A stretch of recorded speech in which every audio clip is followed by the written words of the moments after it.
5b. Right, I'm going to carry on reading the next chapter, chapter 29 of The Other Side of Truth. It's called Territory of the Eyes. For the first time since arriving in England, Femi invited Sade to play Io with him. The smooth blue-brown pebbles trickled through their fingers, swooping in and out of the rows of cups carved into the wooden board. Each tried to hide their excitement, and neither spoke of Papa. From Io they shifted to cards, rummy and patience. But alone in the shadows of the night, Sade found herself adrift again.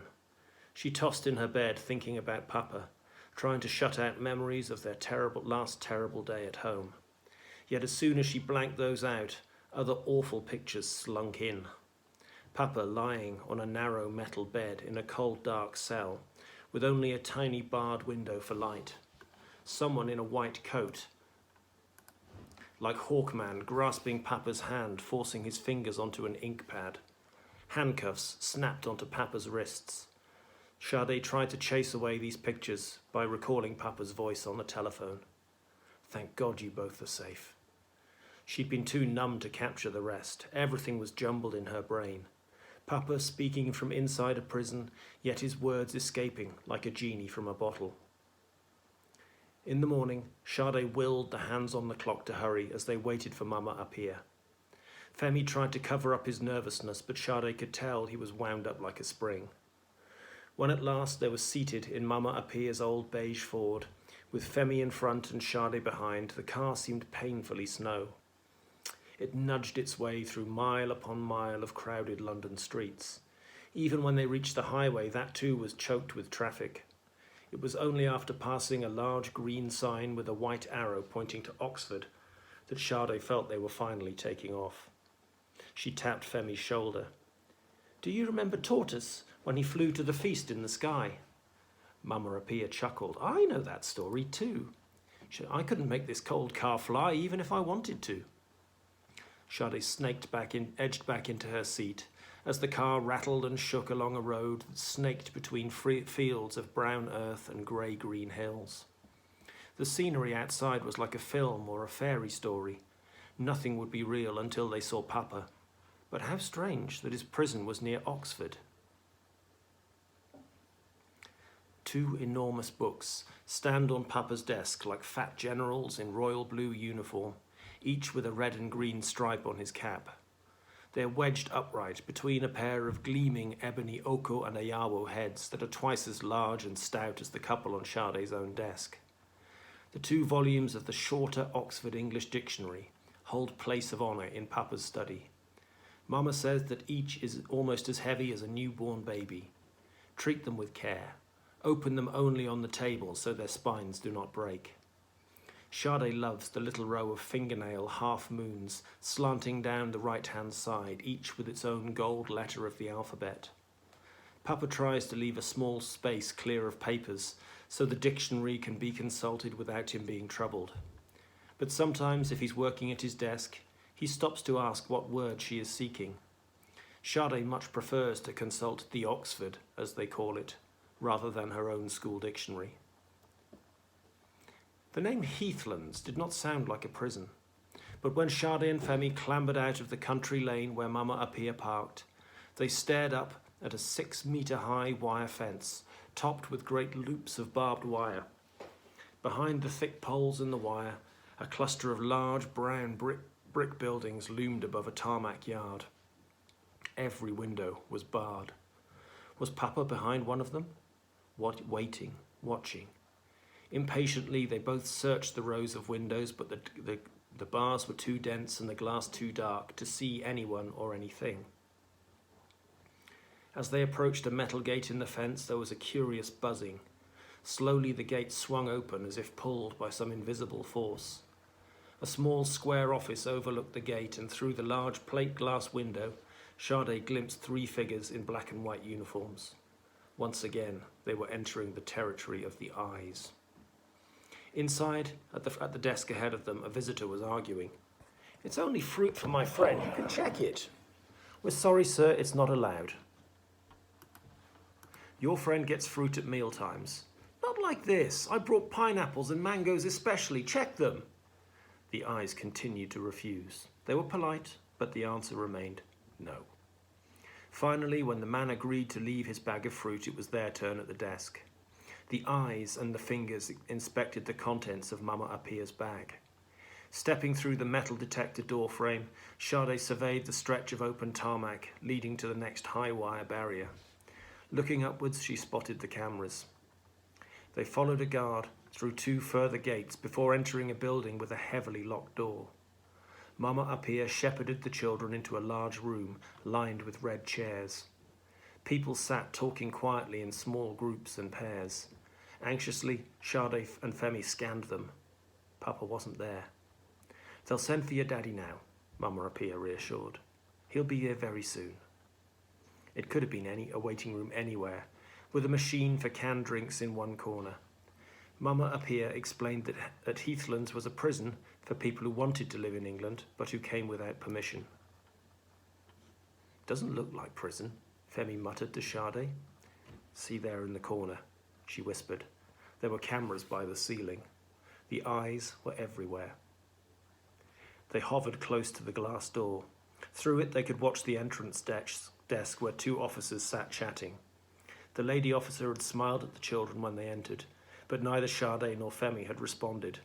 How could they smile at Papa's jailers?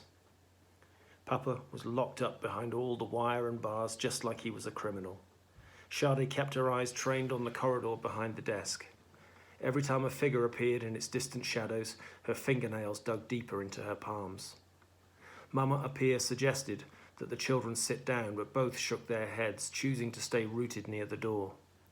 At last, a familiar figure, but looking strangely different, came striding past the desk without even glancing at it.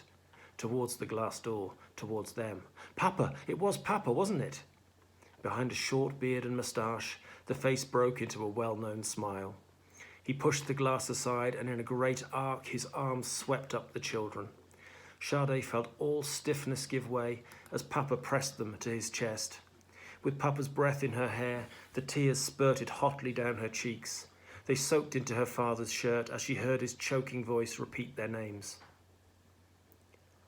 A little later, they sat on the red visitor chairs, the children on each side of Papa. There was a brief, awkward silence as they struggled to find the words.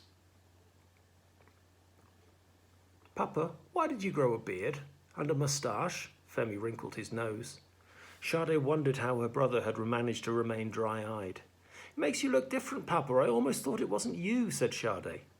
You look like Uncle Tunde. It's... Femi broke off. Oh, you noticed my new grey hairs, have you? Papa smiled. Well, it was your uncle's idea, to change my looks as much as possible. Their father looked thinner, especially in this narrow white shirt with buttons, not one of his usual free-flowing agbadas, but Sophie Sade didn't want to say it. Papa wanted them to tell him everything. When he and Uncle Tunde had found out they couldn't contact Uncle Dele, they'd become very worried. The agent assured them that Mrs. Bankole would be taking good care of the children, but said he had no way of contacting her. They suspected he wasn't telling the truth, but there was nothing they could do except wait for the passport to be arranged. We tried to ring you, Papa, Sade said, but the line was dead. The police were looking for me. They cut off the phone. But now I want to hear all about you two. Until I met this good lady, Papa's low voice almost sang the words good lady as he smiled at Mama Apia. I was almost losing my mind. There was so much to tell. Too much. Desertion at Victoria Station. The shock of Uncle Dele missing. Darth Vader of the alley grabbing their bag, Video Man accusing them and calling the police, Mrs. Graham taking them in, Kevin complaining, the awful asylum screening unit. But also Ayawo Jenny, Mama Apia, Mr. Nathan, and of course Aunt Gracie and Uncle Roy, who were trying so hard to make them feel at home. Papa nodded with satisfaction when he heard that they were both in school. However, Sade mentioned nothing about Marcia nor about Mariam. After the earlier hugging and excitement, Femi was even quieter. He said little about Greenslade's primary. Even when he was looking up at Papa, Sade thought her brother's eyes seemed lost inside him. In the end, the conversation returned to how lucky they were to have found each other again. Sade began to explain to Papa why she'd given a false surname, and suddenly, without warning, they were both crying again. Both Papa and Mama Appiah comforted her. All was not yet lost, they said. Mr. Nathan would take on Papa's case. He would explain to the immigration people that Sade and Femi were actually Papa's children. He would ask them to release Papa to be with them, at least while they considered his case. The afternoon slipped away. It came as a shock when the guard announced that all the visitors had to leave. Sade hadn't asked anything about Mama. She hadn't found the words to ask where and how Mama had been buried. Nor had she brought herself to ask about Grandma. She wanted to know, needed to know, but now they were being told to go away. Femi stalked across to the door. He looked so small, tight and lonely, as if shutting himself in once again. Sade clung to Papa. Could they not stay here with him? I'm afraid they won't allow it. She glimpsed a slight quivering around his mouth before the muscles tightened. Fiercely, she wound her arms around him. Don't worry, children. This won't be for long. We shall talk on the phone. We shall be together very, very soon. We must be patient. Papa softly repeated his reassurances, but the more she heard, the tighter she held on. Papa talking about being patient didn't sound like him at all. Mama Appiah's hand lightly touched her shoulder. All visitors must leave right away. The guard held open the glass door. Sade wanted to shout, We're not visitors. This is our father. She shut her mind to all the words around her, until gradually she felt Papa's strong fingers very gently prizing her away. The same fingers that a little while ago had been pressing her close. It was too much to bear. She let go and ran headlong towards the glass door, her sight blurred with tears, her head throbbing. O dabo, Sade, o dabo, Femi. Goodbye, Mrs. Appiah, thank you. Papa's stifled voice followed, as if from a great distance. Unable to bear seeing Papa left by himself, Sade did not turn around.